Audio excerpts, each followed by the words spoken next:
한학자.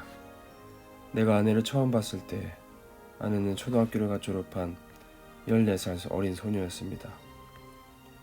그 외에 오고 갈 때도 매번 다니던 길로만 다니고 목소리 한번 높이는 적 없어 눈에 띄지 않는 소녀였습니다. 어느 날 우리 식구인 홍순애 여사가 딸이라며 인사를 시켰습니다. 이름이 무엇이냐 하고 묻자 네 저는 한학자라고 합니다 라고 또박또박 대답했습니다.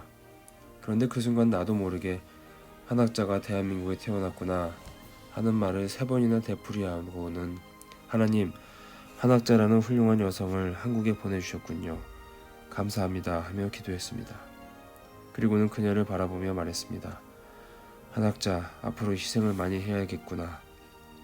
그녀를 보는 순간 그 모든 말이 저절로 튀어나왔습니다. 훗날 홍순애 여사는 그날 내게 왜 자신의 딸을 보고 3번씩이나 같은 말을 반복했는지 참 이상했다고 합니다. 아내는 그날의 짧은 만남을 용케 기억하고 있었습니다.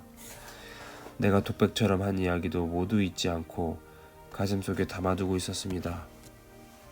자신의 앞날에 큰 계시를 받은 듯한 느낌이 들어 잊을 수가 없었다고 합니다. 아내의 어머니 홍순애 여사는 독실한 장로교 집안에서 태어나 기독교 신앙 속에서 자랐습니다.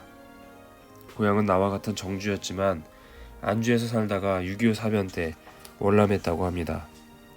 우리 교회에 나올 당시 홍순애 여사는 춘천에서 헌신적인 신앙생활을 하며 딸을 아주 엄히 키웠습니다. 아내는 천주교에서 운영하는 간호 전문 학교를 다녔는데 학교의 규율이 어찌나 엄격하던지 수녀 생활과 다름없었다고 합니다. 성품이 얌전했던 아내는 참된 신앙을 찾아다니며 정성을 들이던 어머니 슬하에서 집과 학교마다 오가며 자랐습니다. 학교를 제외하고는 우리 교회에 나오는 것이 그녀의 유일한 외출이었던 셈입니다. 당시 40살이 다 되어가던 나는 결혼할 때가 다가왔음을 직감하고 있었습니다. 하나님께서 때가 되었으니 결혼하라고 말씀하시면 그대로 따를 뿐이었습니다. 1959년 10월부터 지승도 할머니가 중심이 되어 신부도 정해지지 않은 채 내 약혼 준비가 시작되었습니다. 7년 동안이나 누군지도 모를 내 아내를 위해 기도를 하던 우리 식구는 선생님, 제가 꿈속에서 한학자 양의 선생님의 신부가 되는 것을 보았습니다. 라고 말했습니다. 또 지승도 할머니는 아이고 이게 무슨 꿈인가. 꿈속에 학이 수십 마리 날아오는 거라. 손을 내저 쫓아도 자꾸 날아와서는 우리 선생님을 하얗게 덮으니 이게 무슨 징조란 말이오 하며 꿈 이야기를 했습니다. 그러던 중 이번에는 아내의 꿈에 내가 나타나서 그날이 가까웠으니 준비를 하라고 말하는 일이 일어났습니다. 꿈에서 아내는 지금까지 저는 하늘의 뜻대로 살아왔습니다. 앞으로도 하나님의 뜻이 무엇이든지 하나님의 종으로서 따르겠습니다. 하고 다소곳하게 대답했다 합니다.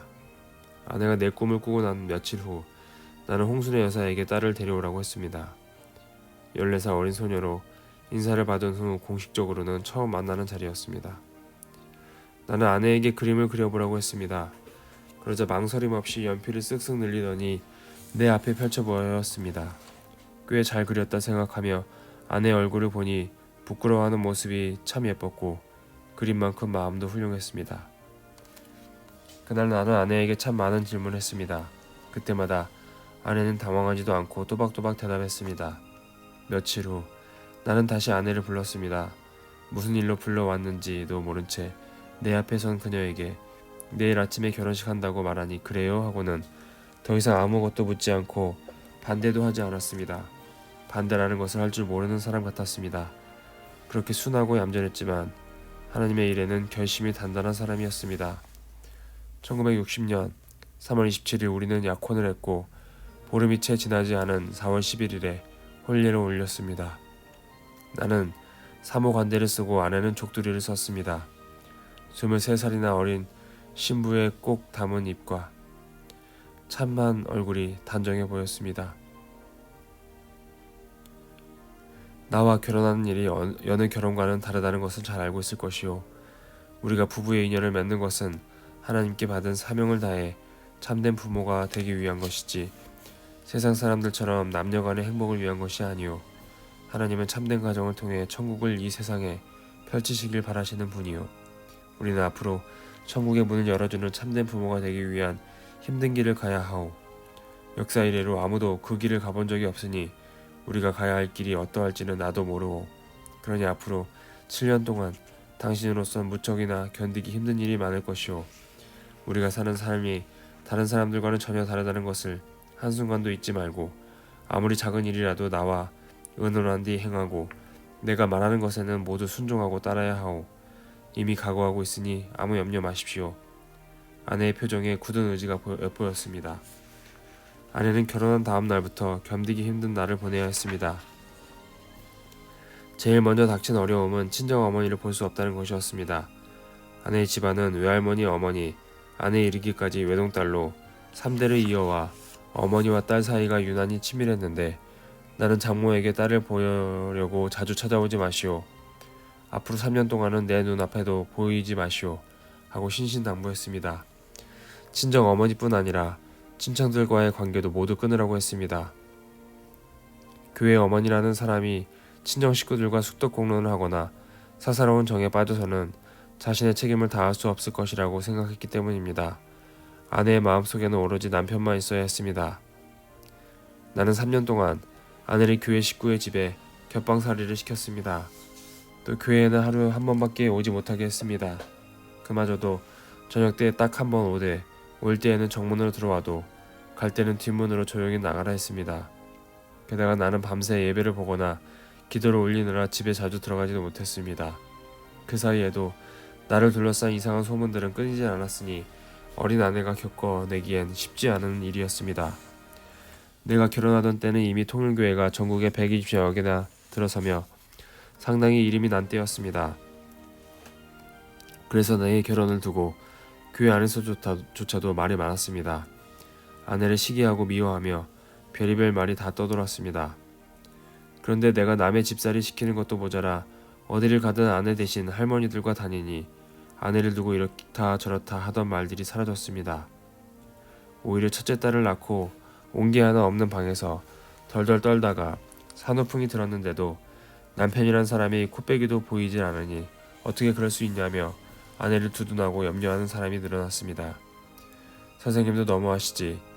결혼했으면 부인과 같이 살아야지 저게 뭐야. 얼굴 한번 보기 힘드니. 아내를 두고 욕하던 사람들이 이제 오히려 아내를 동정하며 하나둘 아내 편이 되어갔습니다. 아내는 어린 나이에 참 많은 훈련을 받았습니다.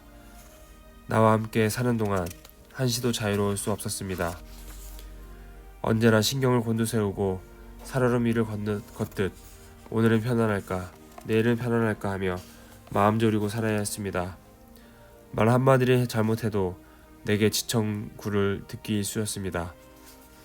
좋아서 좋다고 해도 타박이었고 내 뒤를 졸졸 따라오는 것을 보고도 잔소리를 했습니다. 어머니가 되려면 어쩔 수 없는 일이었지만 마음속 서러움은 매우 컸을 것입니다. 나야 그저 지나가는 말로 한마디 툭 던지는 것이었지만 아내는 내 말 한마디 한마디에 맞추며 살아야 했으니 고생이 말이 아니었을 것입니다. 그렇게 서로를 맞춰가는 기간이 7년이나 걸렸습니다.